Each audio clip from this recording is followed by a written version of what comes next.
Fundur settur í bæjarstjórn Hornafjarðar, númer 234. Í dag fimmtudagurinn 9. febrúar 2017 og við erum stödd í Ráðhúsinu á Hornafirði. Mættir á fund eru Kristján Sigurður Guðnason, Ásgerður Gylfadóttir og Gunnhildur Eimsland, Ragnheiður Hrafnkelsdóttir, Sæmundur Helgason, Björn Ingi Jónsson og ég heiti Páll Róbert Matthíasson. Starfsmenn fundarins eru Bryndís Bjarnason og Ólöf Ingunn Björnsdóttir. Og fyrir fundinum í dag eru 14 liðir. Það eru 4 fundargerðir bæjarráðs, síðasta bæjarstjórn og síðan eru þarna nokkrir lið þar á eftir. Og við ætlum bara að byrja á fyrsta lið sem er bæjarráð Hornafjarðar, númer 796 og orðið er laust undir fundargerð 796. Og það er bara enginn sem guð þessu ljós. Þannig ég ber þessa fundargerð undir samþykki fundarins og ber þá sem eru samþykkir að vera að gefa mér merki. Það er samþykkt með 7 atkvæðum. Annað mál á dagskrá er bæjarráð Hornafjarðar númer 797 og orðið er laust. Gunnhildur Eimsland, gjörðu svo vel.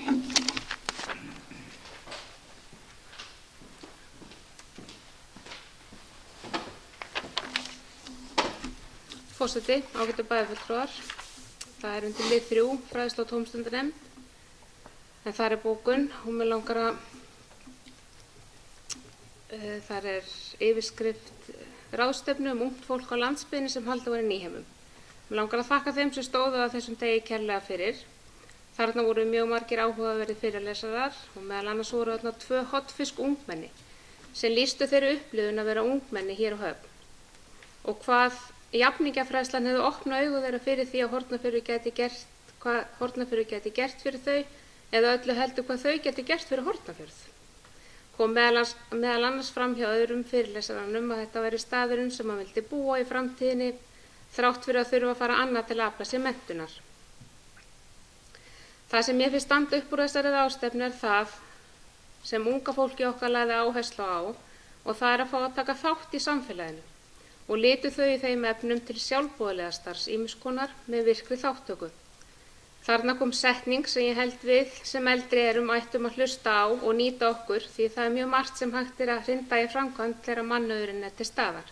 Setningin er einföld, þau vilja fá að vera með. Vissulega er ungmennaráð stórt skref í rétta átt og í því sitja nokkur ungmenni sem við eigum örugglega fleiri sem vilja fá að vera með. Og núna höfum við gott aðgengi að unga fólkinu því að eitt kvöld í viku ætla þau að koma saman undir merkjum ungmennahús og þangað getum við farið og átt samtal við þau. Ungmennahús nær utan öll ungmenni, ekki bara þau sem eru í framhaldsskóla, einnig þau sem eru komin út á vinnumarkað. Síðan langar mig að nota þetta tækifæri með leyfi forseta, hún áviti mig ekki fyrir það, og hrósa heilbrigðisstofnuninni fyrir að greiða götur skólahjúkrunarfræðings innan framhaldsskólans.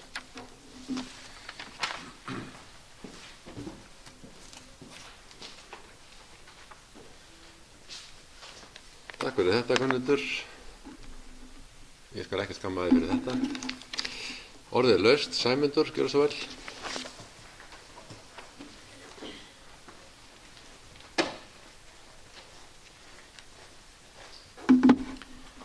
Forseti, góðu fundarmenn.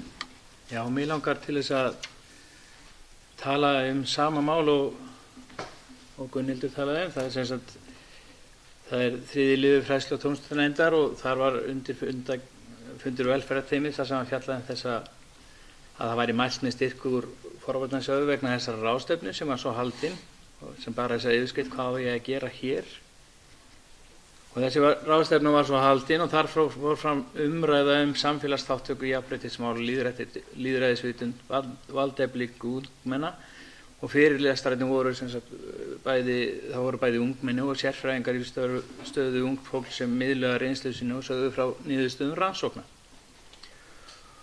Og tilgangurinn var að ræða stöðu og aðstæður ungmenna í dreifðari byggðum og hvað veri helst úrbóta þörf og hvaða leiðir væri færa til að bæta hag ungmenna á landsbyggðinni.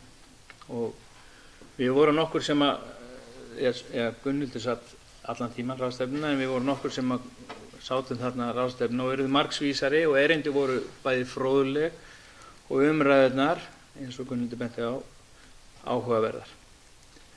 Og ég vil fá að nýta tækifæri til þess að þakka ráðstefnuhöldurum, fyrirlesurum og þeim sem komu og tóku þátt í ráðstefnunni fyrir.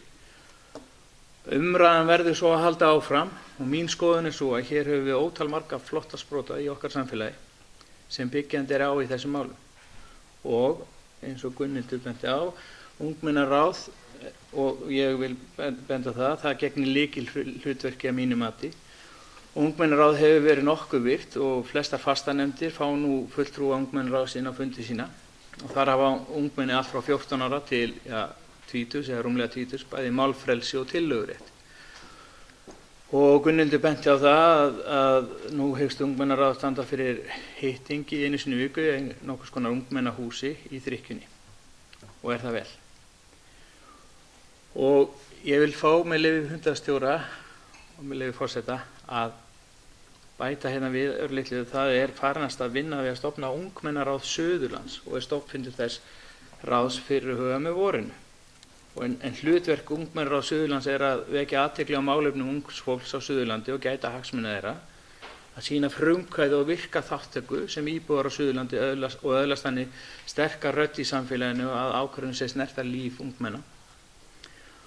Og ungmennaráði Suðurlands svona nokkurs konar batteri utan það að auka jafningjafræðslu og styðja við ungmenni á Suðurlandi. Og svo þetta kannski sem lykilhlutverk finnst mér, að koma með tillögur og ábendingar til sveitarstjórna öll þau málefni sem ráðið telur skipta ungmenni á Suðurlandi, sem að skipta ungmenni á Suðurlandi máli. Og að stuðla að bættum skilyrðum fyrir ungmenni á Suðurlandi með tilliti til náms, velferðar, vinnu og framtíðar búsetu á Suðurlandi. Og að lokum þetta, það að hugleiðing mín að beina því til allra ungmenna á Hornafirði að opna augu sín fyrir því að hér eru margir möguleikar sem bjóðast til að taka þátt.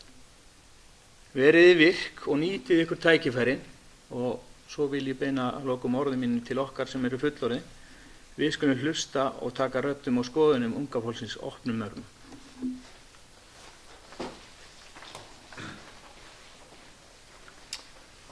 Takk fyrir það, Sæmundur. Orðið laust. Ásgerður, gjörðu svo vel.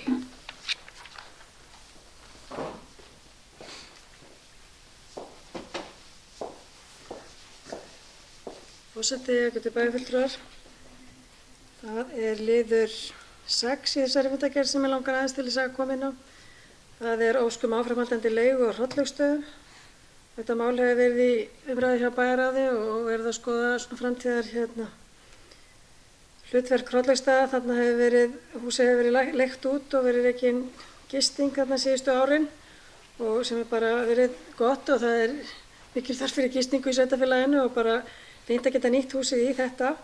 En svona þetta mál hefur komið nokkrum sinnum inn og kannski allt til að upplýsa það að þarna verið að hugsa einhver önnur framtíðarnot sem að kannski geta nýst íbúum betur. Það hellingsuppbygging í ferðaþjónustunni og þetta svo sem það eina sem að við eigum þarna þessu svæði, þannig að það spurning hvert hlutverk hrollaugstaða á að vera í framtíðinni. Og mér langar kannski bara að vísa þá í síðustu orð Sæmundar að hlusta og tala saman og þá spurning hvort að því að við erum að skoða þetta svona vítt og breitt, hvort það ekki rétt að halda bara fund á hrollaugstöðum með íbúum í Suðursveit og kanna svona þeirra hug til þess í hvað húsi myndi nýtast best og síðan náttúrulega þetta tekin ákvörðun út frá því hvað fjárhagslegum sjónarmiðum og því hvað sveitarfélagi getur gert og annað í staðinn en að leyfa íbúum bara svona á almennu fundi að fara yfir það með okkur hvaða möguleikar eru þarna. Því að það uppbyggingi í Suðursveit eins og annars staðar í sveitarfélaginu í þessum ferðamálum og kannski eru íbúar þarna með einhverju hugmyndir sem okkur hér hefur kannski ekki dottið til hugar og ég efast ekki það að það eru margar hugmyndir og bara gaman að leyfa að fólki að brainstorma svona svolítið að koma með inn í þá vinnu.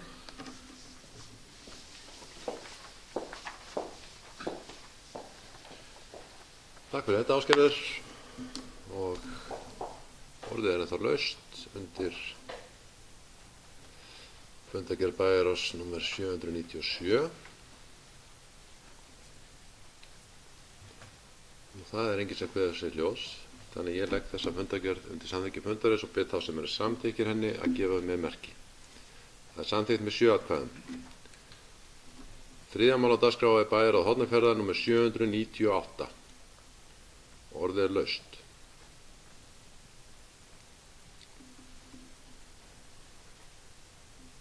Orðið er ennþá laust og ekki lengur. Það er enginn sem kveður sér ljós, þannig að við berum þetta undir samþykki fundarins, bið þá sem eru samþykkir að gefa með merki, samþykkt með 7 atkvæðum. Fjórða mál á dagskrá er bæjarráð Hornafjarðar 799 og orðið er laust.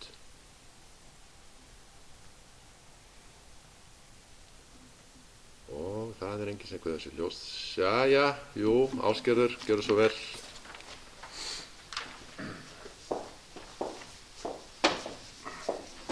Forseti, ágætu bæjarfulltrúar, það er liður 3 í þessari fundargerð, undirbúningur byggingar nýs hjúkrunarheimilis og það er að bera í bakafulla lækina frá að ræða mikið hjúkrunarheimili hér, við höfum talað það í mörg ár, en núna akkurat á þessum tíma er verið að undirbúa umsókn í Framkvæmdasjóð aldraðra þessa nýbyggingu sem við höfum svo sem gert áður og ekki hlotið náð fyrir augum Framkvæmdasjóðsins ennþá, en maður krossar putta og vonar að svo verði þetta sinn. Og ég velti fyrir mig hvort að við myndum ekki bóka í bæjarstjórn það að taka undir þessi bókun bæjarráðs að gera hana okkar og með leyfi forseta þá stendur hér: bæjarráð leggur þunga áherslu á að fjármuni verði tryggðir í verkefni frá ríki og Framkvæmdasjóði aldraðra. Núverandi ástand í búsetumálum er óásættanlegt og engan veginn í takt við reglugerðir og nútíma kröfur. Og þetta er bara mál málanna í dag og það er verið að ræða þessi mál og ég í vinnu minni á heilbrigðisstofnuninni með öldruðum í dag sá í umræður á Alþingi þar sem heilbrigðisráðherra var akkúrat að svara fyrirspurn frá öðrum þingmanni Suðurkjördæmis málefni aldraðra á svæðinu. Og það er náttúrulega, svo allir vita, að þeir sem hafa verið að fylgjast með þessum málum var heimilinu Kumbaravogi, er verið að loka því núna í lok mars og það er verið að flytja fólk á aðra staði hér á Suðurlandi og víðar. Og það er náttúrulega eins og hefur komið fram í umræðin að þar er þetta fólk sem er í þessari leiðandi aðstöðu. Það er náttúrulega á forgang inn á aðra stofnanir til þess að koma fólkið þetta í hús. Það er ekki hægt að senda það heim þar sem að heimilið var náttúrulega þetta heimili Kumbaravogur. En á meðan náttúrulega þá lenda aðrir í því sem er á biðlista að bíða lengur og það er verið að kalla eftir því að ráðuneytið, velferðarráðuneytið og þá Framkvæmdasjóðurinn byggja upp meira og stærra, til dæmis í Árnessýslanum og Selfossi. Og við erum náttúrulega bara í okkar plönum og því það sem kemur hérna fram, þar er verið að gert ráð fyrir byggingu 30 hjúkrunarrýma, en í dag erum við með 24. Við erum með biðlista á heilbrigðisstofnuninni, þannig að ég held að það sé lag að við tökum þátt í þessari umræðu sem bæjarstjórn og leggjum áherslu á okkar stöðu því að þessi mál eru öll í gerjun. Og ég veit að fulltrúar okkar hjá SAS og aðrir eru með okkur í liði og eru að leggjast á árar með okkur, en það sé bara mikilvægt að það heyrist frá bæjarstjórn Hornafjarðar líka sem slíkri.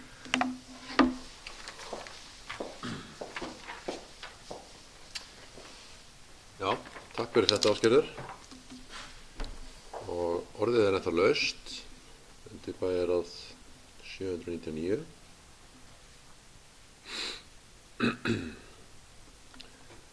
Og það er enginn sem kveður sér ljós, þannig að ég ætla að bera þessa tillögu eða þessa bókun sem Ásgerður kemur með hérna, að gera bókun bæjarráðs að bókun bæjarstjórnar, legg það undir samþykki fundarins og bið þá sem eru samþykkir að gefa með merki. Það er samþykkt með 7 atkvæðum. 15 mál á dagskrá er bæjarstjórn Hornafjarðar númer 233. Jú, en það er sko, þetta er næsta máli. Svo eigum við eftir að samþykkja bæjaráð 799 og ég bið þá sem eru samþykkja þeirri fundargerð að gefa mér merki. 798? Nei, 799. Og þá erum við konir í 5. lið sem er bæjarstjórn Hornafjarðar númer 233. Eitthvað sem vil tjá sig það. Svo er ekki og þá telst hún samþykkt. Og þá erum komin inn í almenn mál. 7. mál á dagskrá er breyting á deiliskipulagi HSSA. Deiliskipulagstillagan var í kynningu frá 8. desember 2016 til 23. janúar 2017. Markmið breytingarinnar að gera ráð fyrir 5 nýjum íbúðarlóðum við norðurenda Jólatúns. Gatan Jólatún verður lengd til norðurs og gerð einstefnugata af henni á Víkurbraut, sunnan lóðar að Jólatúni 8. Skipulagsnefnd tók máli fyrir á fundi sínu þann 1. febrúar. Athugasemdir og umsagnir bárust skipulagsnefnd og hefur nefndin brugðist við þeim. Ég legg til að bæjarstjórn samþykkja að gera svör og bókun skipulagsnefndar að sínum og vísi breytingu á deiliskipulagi HSSA í lögformlegt ferli samkvæmt 41. grein skipulagslaga. Orðið er laust. Það er Guð blessi, Ragnheiður. Það er enginn sem kveður sér hljóðs, þannig að ég legg þetta undir samþykki fundarins og bið þá sem eru samþykkir að gefa mér merki. Það er samþykkt með 7 atkvæðum. 7. mál er deiliskipulag austan Vesturbrautar S3. Deiliskipulagstillagan var í kynningu frá 8. desember 2016 til 23. janúar 2017. Markmið með gerð deiliskipulagsins er að sameina leikskóla á einu stað í einn öflugan leikskóla, auka íbúðaframboð fyrir eldri borgara og bæta aðgengi og umferðarflæði svæðið og skilgreina nýja aðkomu að leikskólanum frá Víkurbraut að vestanverðu.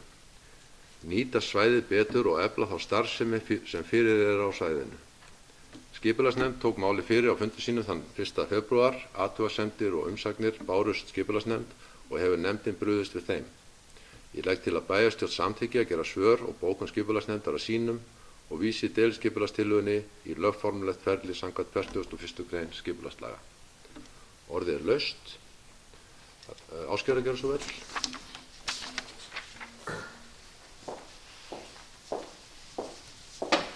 Forseti, ágætu bæjarfulltrúar. Þetta deiliskipulag er gert til þess að koma þarna fyrir leikskóla og ég bara ætla að gera grein fyrir því að ég ætla að sitja hjá við í afgreiðslu hér í bæjarstjórn. Ég ætla að tekja þátt í þessu afgreiðslu skipulagsnefnd og það er margt þarna gott en bara í ljósi þess að mér finnst þetta ekki vera akkurat bygging sem við eigum að vera að fara í á þessum tíma að þá ætla ég að sitja hjá við afgreiðsluna.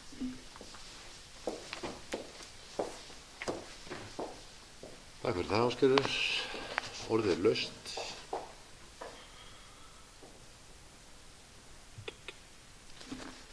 Og það er ekki fleiri sem kveður sér hljóðs, þannig að ég legg þessa breytingu á deiliskipulag, ég legg þetta deiliskipulag austan Vesturbrautar S3 undir samþykki fundarins og bið þá sem eru samþykkir að gefa mér merki. Það er samþykkt með 4 atkvæðum. 3 atkvæði Framsóknarflokksins sátu hjá. Eða, fyrirgeðu, já, er ykkur á móti? Fyrirgeðu, er ykkur á móti? Nei. Þannig að 3 atkvæði Framsóknar eru sem sitja hjá við afgreiðslu þess. 8. mál, deiliskipulag Hvammur. Nýtt deiliskipulag fyrir Hvamm lagt fram. Deiliskipulagi nær yfir tæplega 5 hektara landspildu úr landi Hvamms. Deiliskipulagið tekur til 2 byggingareita fyrir alltaf 9 gestahús og auk þjónustuhús.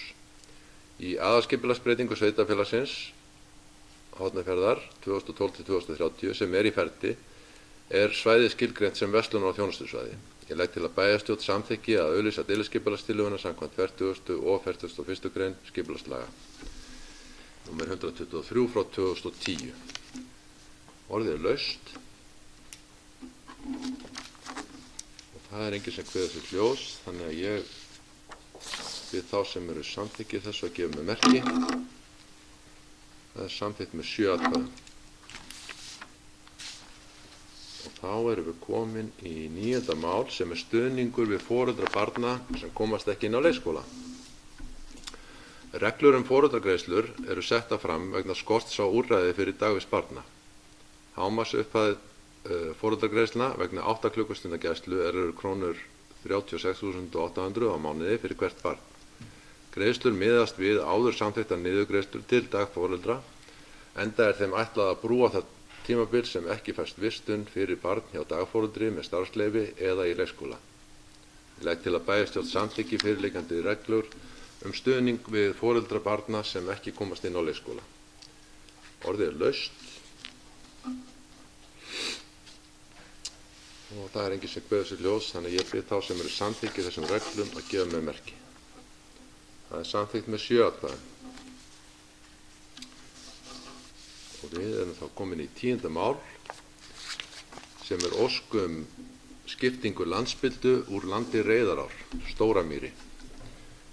Erindi frá lögfræðistofunni Landslög dagsett 27. desember 2016 fyrir hönd eiganda Reyðarártinda ehf, eiganda Reyðarár í Lóni, landnúmer 159.391. Það sem farið er á leit að 13,4 hektara landspildu verði skipt út úr jörðinni Reyðará í Lóni. Óskar eftir samþykki bæjarstjórnar vegna fyrirhugaðra landskipta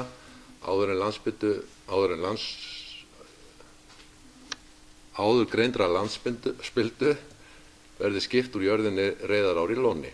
Spildan verði nefnd aðalból og mun nafnið Stóramýri sem svæði hefur verið nefnt fellt niður. Ég legg til að bæjarstjórn samþykki landskiptin með vísan í 13. grein jarðalaga nr. 81/2004 og með vísan í 48. grein skipulagslaga nr. 123/2010. Orðið er laust. Það er enginn sem kveður sér ljós, þannig að ég ber þetta undir samþykki fundarins og bið þá sem eru samþykkir að gefa með merki. Það er samþykkt með 7 atkvæðum. 11. mál ósk laust landspildu úr landbúnaðarnotkun, Stóramýri á Reyðará. Erindi frá lögfræðistofunni Landslög dagsett 27. desember 2016 fyrir hönd eiganda Reyðarártinda ehf, eiganda Reyðarár í Lóni, landsnúmer 159.391. Óskað er eftir að 13,4 hektara svæði sem skilgreint er í aðalskipulagi sem landbúnaðarnotkun verði leyst undan landbúnaðarnotkun. Ég legg til að bæjarstjórn samþykki breytingu á landbúnaðarnotkun að Reyðará sem fært verði úr landbúnaðarnotkun samkvæmt 6. grein jarðalaga. Einnig legg ég til að bæjarstjórn samþykki að vinna óverulega breytingu á aðalskipulagi 2012-2030 fyrir umrætt svæði þar sem breytt verði misritun í aðalskipulaginu að fyrirliggjandi landsvæði verði 13,4 hektarar, ekki sirka 3 eins og kemur fram í greinargerð með aðalskipulaginu. Orðið er laust og það er enginn sem kveður sér ljós, þannig að ég legg þetta undir samþykki fundarins og bið þá sem eru samþykkir að gefa með merki. Það er samþykkt með 7 atkvæðum. 12. mál, kosning í nefndir.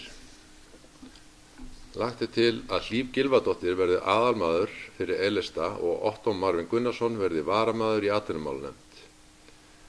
Einnig er lagt til að Sæmundur Helgason verði varamaður og Björn Ingi Jónsson verði aðalmaður í stjórn Eignarhaldsfélags Brunabótafélags Íslands. Orðið laust. Það er enginn sem kveður sér ljós, þannig að ég óska eftir að þeir sem eru samþykkir þessu gefa með merki. Það er samþykkt með 7 atkvæðum og þá erum við komin að 13. máli sem er skýrsla bæjarstjóra. Björn Ingi Jónsson, gjörðu svo vel.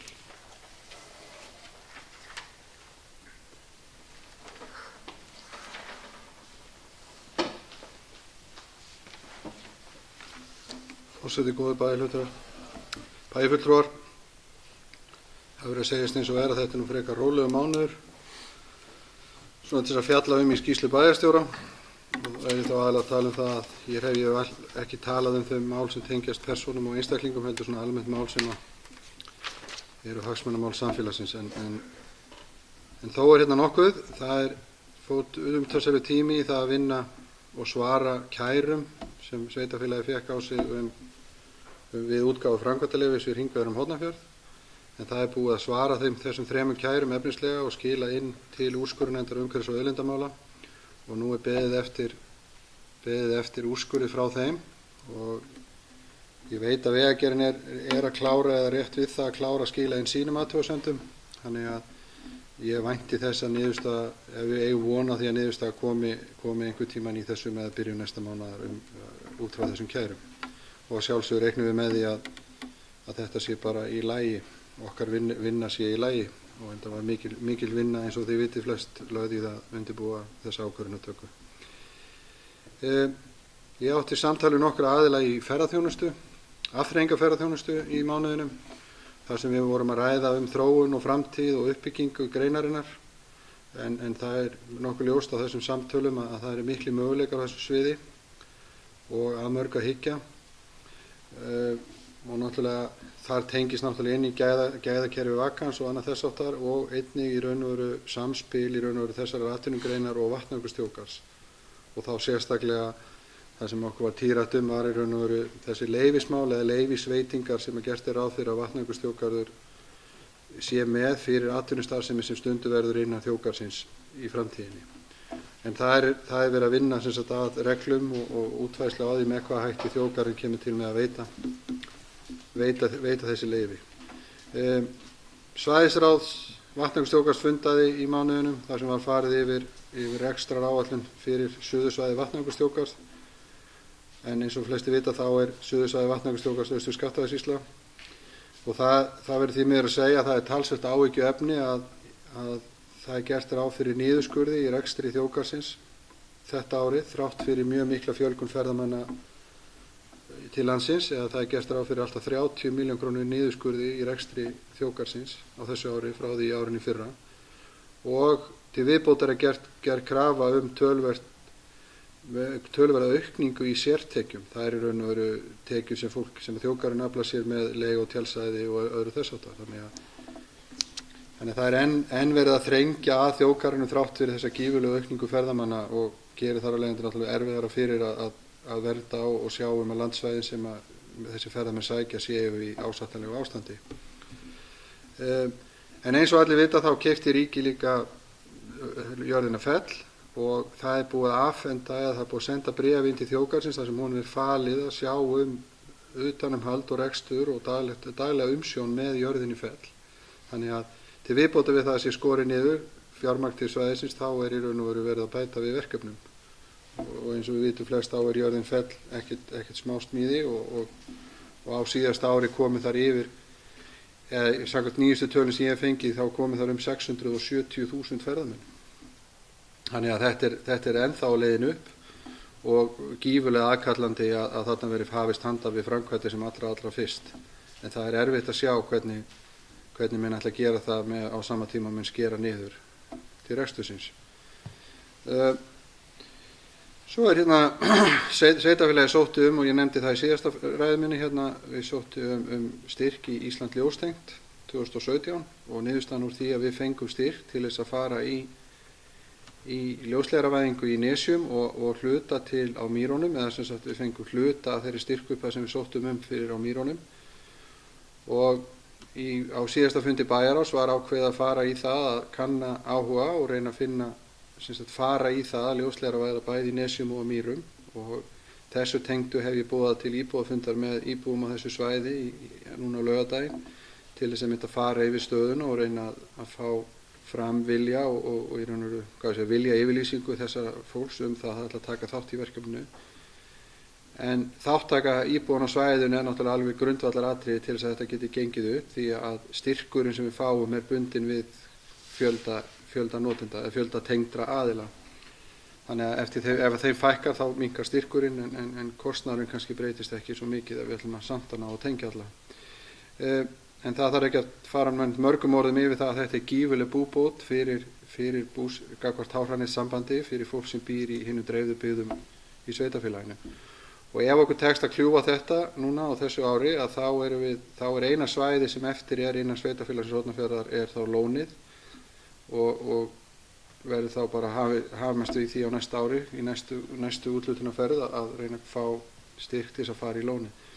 En heildarkostnaður við þessa framkvæmd á Mýrum og Nesjum er einhvers staðar rétt um 100 milljónir, þannig að þetta er stór framkvæmd sem þarf að halda utanum og íta á vör. Svo langar mig hérna að nefna líka að samstarfsnefnd sameiningu sveitarfélagana hefur verið að vinna núna undanfarnar vikur og það er meðal annars búið að senda út spurningakönnun til íbúa sveitarfélagana það til þess að kanna viðhorf íbúana og hvaða áherslur þau hafa á og skoðun á göllum og kostum þess að sameina þessi sveitarfélög. Núna í næstu viku ætla allar sveitarstjórnir þessar sveitarfélaga að hittast og fara yfir þessi sömu mál og skiptast á skoðunum og vonandi kemur eitthvað gott út úr því.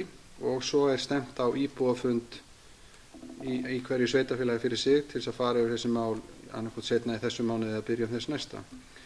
En það er af augljósum ástæðum mjög mikilvægt að allir íbúar sveitarfélagana taki þátt í þessari vinnu, þannig að tillagan sem kemur frá þessari samstarfsnefnd verði í raun og veru í anda þess sem íbúar sveitarfélagana vilja. Og þá tel ég mig vera búinn að fara yfir stærstu póstana sem í þessum mánuði.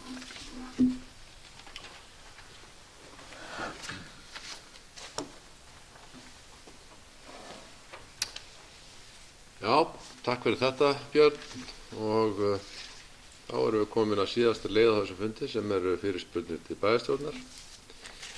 Það hafa ekki borist, þannig að við gerum hlé á fundi og förum yfir fundargerðina.